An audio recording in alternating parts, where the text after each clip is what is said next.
আসসালামু আলাইকুম রহমতুল্লাহি বরকাতুহ। এই ভিডিওর ক্লিপটুকু দেখুন, তারপরে বিস্তারিত বলতেছি। আমি কিছুই চাই না। বিচার আপনারা করতে পারবেন না। আপনাদের এই ধরনের কোনো রেকর্ড নাই।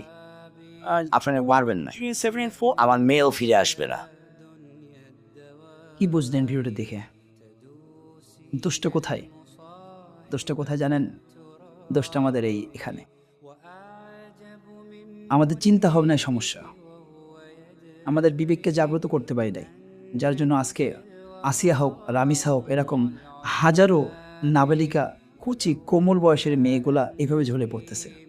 আজকে আমাদের ইসলামিক রাষ্ট্র হিসেবে স্বীকৃতি পাওয়ার পরেও সেখানে কোনো ইসলামিক শরিয়ার নিয়ম রীতি বালাই নাই, যার জন্য আজকে এই ধর্ষকেরা এত সুন্দরভাবে কলাকৌশলভাবে ধর্ষণ করার পরেও তারা জেলে থেকে আমাদের ট্যাক্সের টাকায় তারা খাওয়া দাওয়া করে ভোগবিলাস করে সেখান থেকে বের হয়ে আসতেছে জামিন নিয়ে।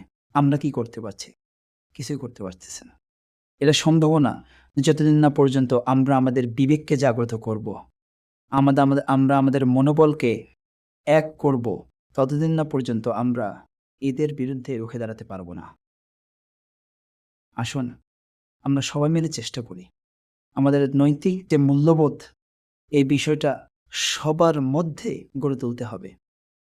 যখনই নৈতিকতার অবক্ষয় হবে, তখনই ঠিক এইরকমভাবে আমাদের সমাজ থেকে এইভাবে ভবিষ্যতের জন্য যে বাচ্চাগুলা গড়ে ওঠার কথা ছিল, যারা আগামীর ভবিষ্যৎ, এদের মতোই সুন্দর কোমল কচি বাচ্চাগুলা ঝরে পড়ে যাবে।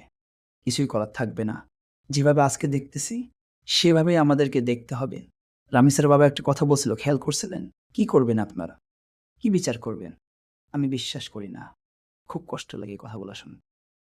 সে বাবা, সে জানে কষ্টটা কোথায়। এই জন্য আমরা সকলে চেষ্টা করবো ইনশাআল্লাহ এটার বিরুদ্ধে রুখে দাঁড়াবো।